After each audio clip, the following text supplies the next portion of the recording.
Yo no soy invisible y hoy voy a dejar de pretender que lo soy. Esas fueron las últimas palabras que Marina Fernández susurró antes de que todo cambiara. El restaurante Botafumeiro, uno de los más exclusivos de Madrid, ubicado en pleno corazón del barrio de Salamanca, resplandecía con sus lámparas de cristal de Murano, proyectando sombras doradas sobre las mesas de caoba. El aroma de langostas frescas, jamón ibérico y aceite de trufa blanca se mezclaba en el aire con la conversación en voz baja de hombres de negocios. Era viernes por la noche, la reunión más importante del año para Víctor Castellanos. Pero Marina ya sabía que nada de eso importaría en los minutos que estaban por venir. Antes de continuarmos, deja tu like, suscríbete al canal y comenta de dónde ves esto. La verdad va a impactarte. Vamos con nuestra historia. Benton. Marina llevaba 3 años trabajando en ese restaurante, 3 años de turno de noche, de pie durante 8 horas sin parar, sirviendo a personas que jamás la veían realmente. Ella era parte del decorado, como las flores blancas en los jarrones de cristal, como la música clásica que sonaba discretamente de fondo. Su uniforme negro, impecable y anodino, era su armadura invisible. Pero debajo de ese uniforme, Marina Fernández era neurocirujana.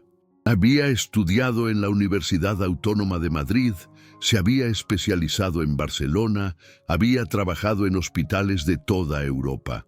Pero todo cambió cuando su madre, Catalina, fue diagnosticada con insuficiencia renal terminal. Los tratamientos de diálisis eran caros. La lista de espera para un trasplante era larga. Y aunque Marina tenía su título colgado en una pared de su pequeño apartamento en Carabanchel, no podía permitirse el lujo de trabajar a tiempo completo en medicina mientras cuidaba de su madre. Así que cada noche, después de servir copas de Ribera del Duero a millonarios, se iba al hospital como voluntaria en el turno de madrugada. Cada momento de su vida era una lucha por la supervivencia de su madre. Víctor Castellanos entró en el Botafumeiro con la seguridad de quien nunca ha sido cuestionado en su vida. A los 48 años, era el CEO de una de las mayores constructoras de España. Su patrimonio neto superaba los 200 millones de euros. Tenía apartamentos en Madrid, Barcelona, Marbella. Tenía un Ferrari en el garaje subterráneo de su oficina en La Castellana. Tenía todo lo que el dinero podía comprar, excepto la capacidad de ver a otras personas como seres humanos. Su traje era de Savile Row, sus zapatos de Berluti, su reloj, un Patek Philippe, que costaba más que el salario anual de Marina. Pero lo más caro que llevaba era su desprecio. Era visible en la forma en que miraba a los camareros, como si fueran microorganismos bajo un microscopio. Era audible en el tono de su voz cuando daba órdenes. Era palpable en la manera en que jamás, en 3 años, había visto realmente a Marina. Esa noche, Víctor llegaba con 3 socios potenciales de un proyecto inmobiliario en Chamartín, un proyecto que podría hacerlo aún más rico. La reunión se llevaba a cabo en la sala privada del restaurante, separada del comedor principal por una puerta de caoba maciza. Marina fue asignada a servirles. Era su turno regular. Nadie sabía que ese sería el turno que cambiaría todo. Durante 2 horas, Marina sirvió con la precisión de una máquina. Cada plato llegaba en el momento exacto. Cada copa se mantenía llena, sin que ninguno de los hombres tuviera que pedirlo. Pero Víctor se divertía humillándola. Era como un deporte para él. «Camarera, este vino está a 3 grados menos de lo que debería. ¿No sabes lo básico?» Marina sonrió discretamente y cambió la botella. «¿Camarera? El pan está duro. ¿Es que no tienen un horno decente aquí?» Marina pidió disculpas que no había razón para pedir. Los otros 3 hombres se intercambiaban miradas incómodas, pero ninguno decía nada. Nunca decían nada. El silencio era la cómplice de Víctor. Entonces llegó el momento del plato principal. Marina llevó el filé al Roquefort, su especialidad, un corte de carne de Ávila de primera calidad, con una reducción de vino tinto y queso azul que había sido preparado durante 30 minutos. El aroma era celestial. Víctor lo miró con desdén absoluto. ¿Es en serio? ¿Esto es lo que mi dinero compra? Parece algo que servirían en un restaurante de carretera. Los otros hombres rieron incómodamente, aplaudiendo la crueldad como si fuera ingenio. Marina mantuvo la compostura, pero algo estaba sucediendo dentro de ella, algo que había estado siendo reprimido durante años. Luego vino lo peor. Víctor señaló el suelo con un dedo manicuro. Camarera, apunta la cartera. Marina vio un billete de 50 euros caer al suelo. Ahora, sobre las manos y rodillas, recógelo. Anda, como hacen los perros. Y mientras lo haces, sonríe. Me encanta cuando la gente como tú demuestra su lugar en el mundo. Los otros hombres permanecieron en silencio absoluto. Incluso ellos, con toda su amoralidad corporativa, sentían que había algo demasiado en esas palabras. Marina miró el billete en el suelo, miró a Víctor, y algo dentro de ella se rompió, no como vidrio, sino como una presa que cede ante la presión del agua acumulada durante años. Sin pensar, sin calcular consecuencias, Marina levantó el plato de filé al Roquefort. El humeante, perfecto, costoso plato de filé, y lo derramó completamente sobre la cabeza de Víctor Castellanos. La salsa de queso azul escurrió por su cabello, la carne tierna se deslizó por su cara. El vino tinto manchó permanentemente su traje de Savile Row. El silencio en la habitación fue tan absoluto que podías escuchar el sonido de cada gota cayendo sobre la mesa. Víctor se levantó, su rostro transformándose en una máscara de shock y furia. Pero antes de que pudiera gritar, antes de que pudiera hacer algo, Marina habló. Su voz era tranquila, clara, fuerte, casi como si fuera la voz de alguien más. Mi nombre es Marina Fernández Gómez. No soy camarera. Bueno, lo soy, pero no es quien soy.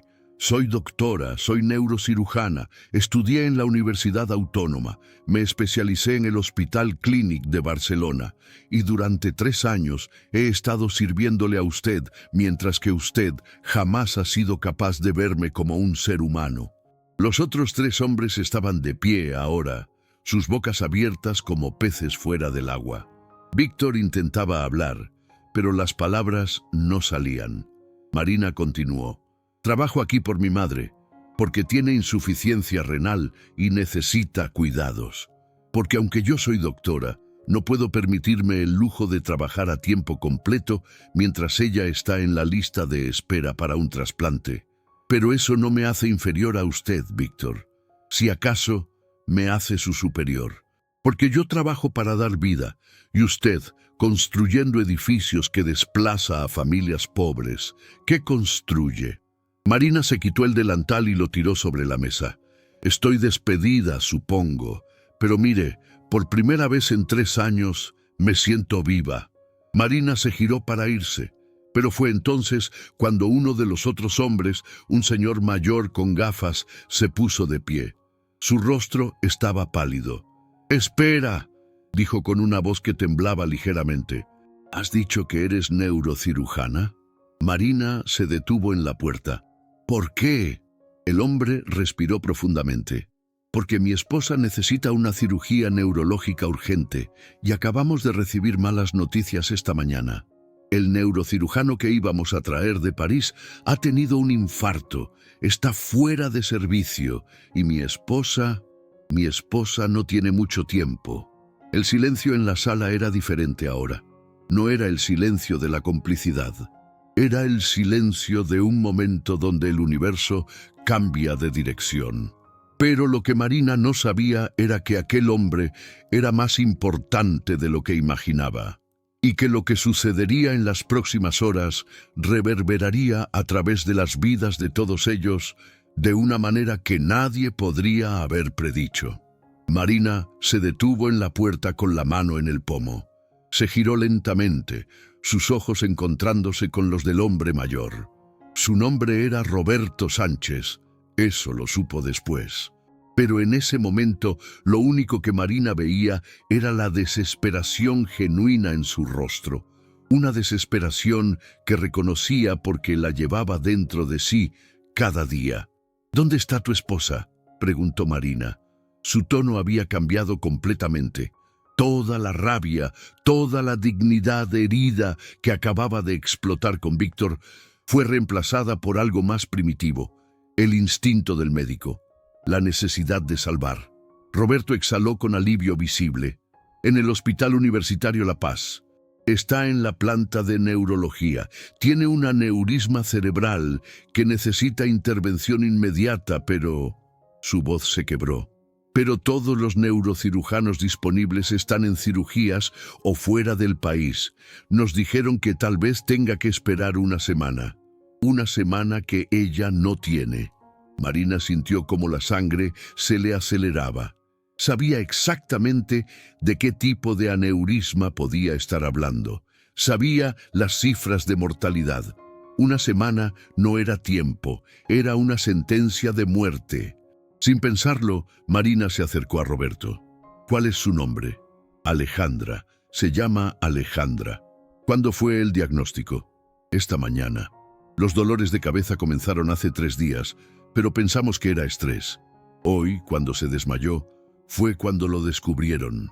Víctor estaba de pie, aún con restos de filé escurriendo por su cara, mirando la escena con los ojos entrecerrados. Intentó hablar. «Escucha, doctora, o lo que seas. Esto es un asunto privado». Pero Marina no le prestó atención.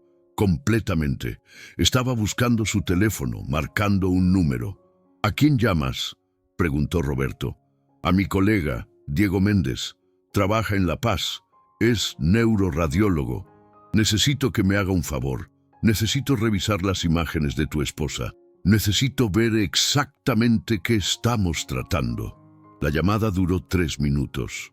Después de colgar, Marina miró a Roberto a los ojos. «Roberto, ¿eres consciente de que si ella es operada esta noche, tiene un 85% de probabilidades de supervivencia con calidad de vida normal?» «¿Esta noche?» «Sí, puedo hacer la cirugía esta noche». Los ojos de Roberto se llenaron de lágrimas. «¿Realmente tú?» «Yo», confirmó Marina. Fue entonces cuando Víctor se levantó. «Espera un momento. Tú acabas de tirarme comida encima. ¿Cómo puedes simplemente...?» Marina se giró hacia él, y su mirada fue tan cortante que Víctor retrocedió un paso. «Puedo hacer ambas cosas, Víctor. Puedo despreciar lo que eres, y puedo salvar la vida de alguien. La diferencia entre tú y yo es que yo siempre elijo salvar. Tú elegirías el poder». Lo que sucedió a continuación fue un caos controlado. Marina fue al hospital. Diego ya la estaba esperando en la planta de neurología. Las imágenes de resonancia magnética de Alejandra Sánchez revelaban exactamente lo que Marina había temido. Un aneurisma cerebral de gran tamaño en la arteria cerebral anterior, con signos de pequeños sangrados. Era una bomba de tiempo biológica. Hablaron con Alejandra, que estaba semiconsciente pero asustada. Marina fue directa, honesta, compasiva. «Tu situación es seria, pero si te operamos esta noche, tenemos excelentes probabilidades. Si esperamos, esas probabilidades disminuyen dramáticamente cada hora que pasa». Alejandra pidió que operara a Marina. Roberto pidió que operara a Marina.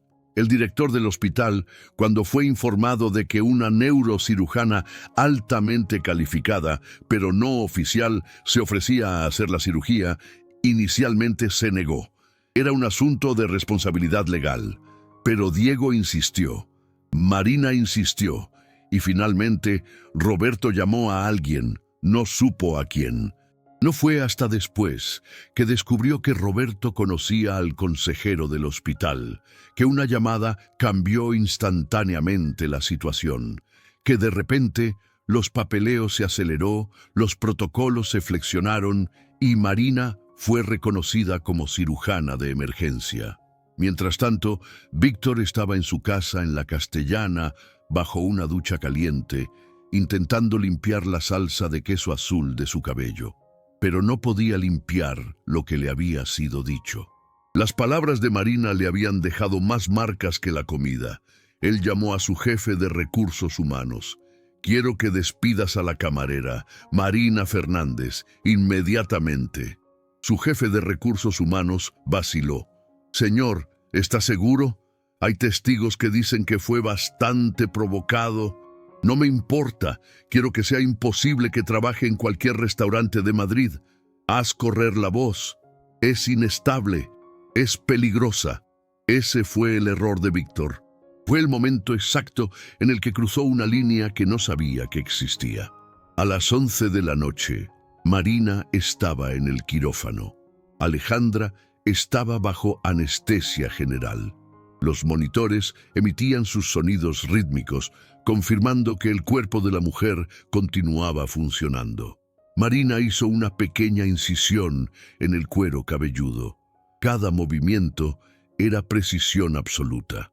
Cada decisión era cuestión de vida o muerte. Había un microscopio quirúrgico amplificando todo 500 veces. Había instrumental especializado que costaba decenas de miles de euros. Había un equipo de 4 personas asistentes que pendía de cada uno de sus movimientos. 2 horas. Eso fue lo que tomó la cirugía. 2 horas de tensión absoluta. 2 horas donde Marina no pensó en Víctor, no pensó en su dignidad herida, no pensó en nada excepto en mantener viva a aquella mujer.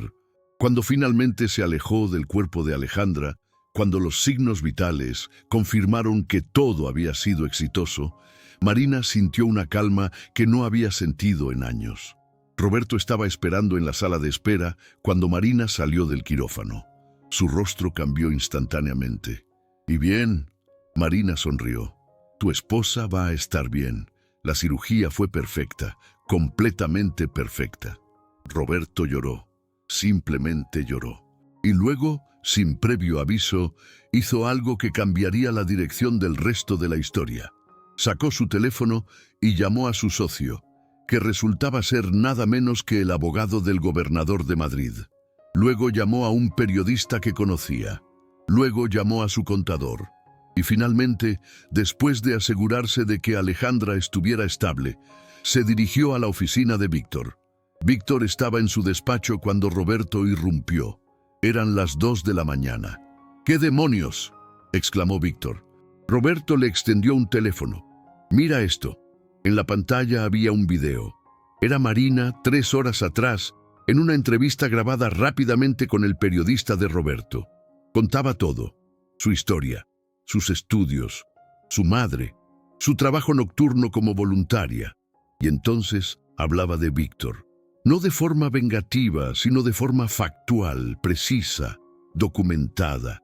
Y sí, contaba lo del plato de filé, pero también contaba lo que sucedió después. Cómo ella salvó a la esposa de Roberto. Cómo se fue del restaurante para hacer una cirugía que salvó una vida. El video ya tenía 800.000 visualizaciones. Era tendencia en Twitter.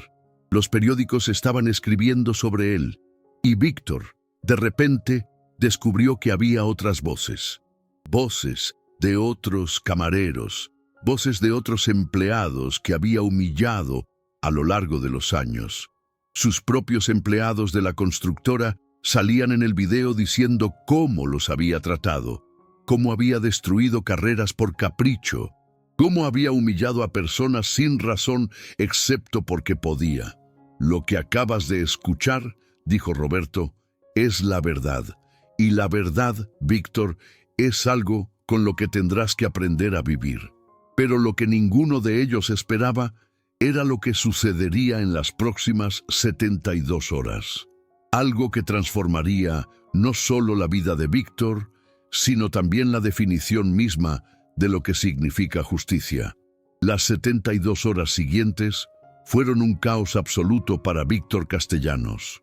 Los periódicos no dejaban de hablar de él, no como el empresario exitoso que había sido, sino como un acosador laboral, como un hombre que había construido su fortuna sobre la espalda de personas que despreciaba. Las redes sociales bullían de historias. Un exingeniero que había dejado la profesión porque Víctor lo había públicamente ridiculizado. Una secretaria que había tenido un colapso nervioso después de un año bajo su mando. Un guardia de seguridad al que Víctor había acusado falsamente de robo. Su empresa comenzó a tambalearse. Los inversores internacionales retiraron su apoyo. Un proyecto en Chamartín, que había sido la joya de la corona de su cartera, fue puesto en pausa indefinidamente. Sus socios de negocios dejaron de responder sus llamadas. Su exesposa, con quien había tenido una relación tan desagradable que prácticamente no veía a sus propios hijos, salió públicamente a respaldar a Marina, algo que Víctor jamás esperó. Pero lo peor no fue la pérdida de dinero, fue el silencio de sus amigos. Aquellos hombres que habían reído con él en reuniones privadas, que habían compartido sus bromas crueles sobre los empleados, simplemente desaparecieron. No respondían mensajes, no aceptaban invitaciones. El mundo que Víctor había construido se derrumbaba y descubrió que había sido un castillo de arena todo el tiempo. El director del hospital llamó a Víctor, no para felicitarlo, sino para informarle que había decidido invertir en la clínica privada donde Marina trabajaría voluntariamente. Una clínica dedicada a realizar cirugías gratuitas para pacientes sin recursos, financiada con dinero procedente de fondos que el director estaba redirigiendo, fondos que Víctor había donado para obtener un ala del hospital con su nombre. El director lo explicó con una cortesía fría que fue más hiriente que cualquier insulto. Creemos que serviría mejor el propósito de salvar vidas que tener una placa con tu nombre. Una semana después de los eventos en el restaurante, Víctor pidió una reunión con Marina. No fue fácil conseguir su contacto. Tuvo que pasar por Diego, quien inicialmente se negó a ayudar. Pero Marina, por razones que ella misma no podía explicar completamente, aceptó. Se reunieron en un café pequeño en el barrio de Malasaña. Nada lujoso, nada de reservas privadas ni camareros atentos. Solo un café normal, donde la gente normal tomaba café normal. Marina ya estaba sentada cuando Víctor llegó. Él se veía diferente. No era solo que no estuviera perfectamente arreglado, aunque así era. Su traje seguía siendo de Savile Row, pero estaba arrugado. Su corbata no estaba anudada correctamente.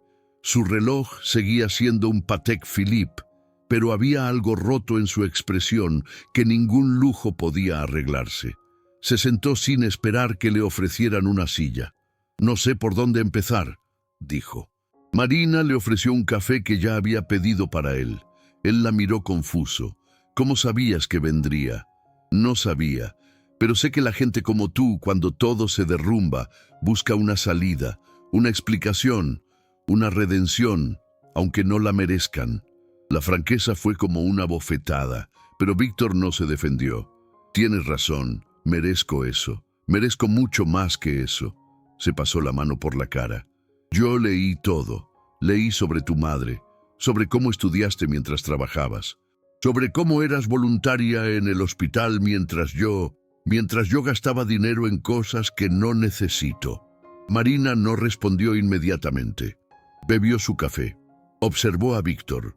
Vio en él algo que no esperaba ver. Arrepentimiento genuino. No la autocompasión de un hombre que ha perdido su posición social. Era algo más profundo. Era el arrepentimiento de alguien que finalmente ve el daño que ha causado. ¿Sabes qué es lo peor?, preguntó Marina. ¿Lo peor? Que durante 3 años trabajé contigo cada noche y nunca, ni una sola vez, fuiste lo suficientemente observador para ver lo que estaba pasando. Estaba ahí.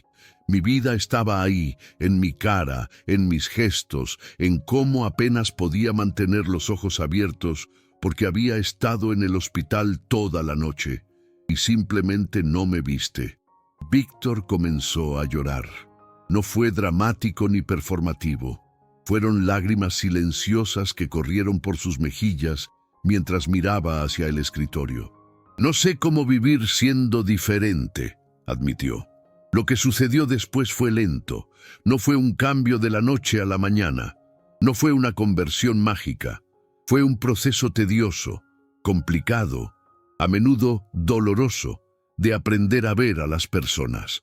Víctor comenzó visitando el hospital, inicialmente solo para observar, pero pronto comenzó a hablar con los pacientes, con las enfermeras, con los conserjes. Pasó un día completo como camarero en un restaurante de su propiedad, 8 horas, de pie, siendo tratado por clientes de una manera en que, en secreto, él había esperado siempre ser tratado. Su empresa cambió fundamentalmente. Víctor instauró un programa de educación para empleados, promovió internamente, aumentó los salarios, creó un fondo para hijos de trabajadores que quisieran estudiar en la universidad. Fue anunciado en la prensa como un cambio corporativo impresionante. Pero la mayoría de las personas que lo conocían sabían la verdad. No era una estrategia de marketing, era pura penitencia. 3 meses después, Víctor hizo un anuncio público, fue transmitido en directo en redes sociales, pidió perdón públicamente. No fue un comunicado de su equipo de relaciones públicas, fue él mismo, en cámara, con la voz temblando, explicando exactamente lo que había hecho y por qué estaba mal. Mencionó específicamente a cada persona que había humillado públicamente. Ofreció compensación.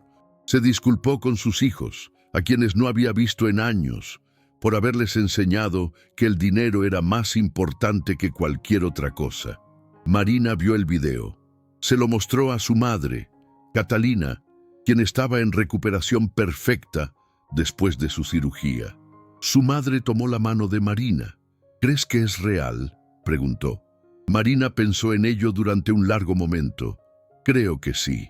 La gente como Víctor, cuando se ven forzados a confrontar la verdad sobre sí mismos, tienen 2 opciones. Pueden reconstruirse o pueden romperse. Él eligió reconstruirse. Eso es más de lo que merecía hacer. 1 año después de los eventos en el Botafumeiro, Marina estaba inaugurando formalmente la Clínica Marina Fernández para cirugía neuroquirúrgica de emergencia gratuita. Era un pequeño edificio en el barrio de Carabanchel, cerca de donde ella vivía. Había espacio para 8 camas. Tenía los mejores equipos de España y estaba completamente financiada por una fundación que llevaba el nombre de una persona, Alejandra Sánchez, la mujer cuya vida Marina había salvado. Víctor asistió a la inauguración, no como dueño, no como patrón, simplemente como alguien que había sido transformado por las acciones de otra persona. Se paró en la parte trasera, viendo a Marina cortar la cinta, viendo cómo sus colegas médicos la aplaudían, viendo cómo su madre Catalina estaba en primera fila, radiante de orgullo. Después de la ceremonia, Marina caminó hacia Víctor.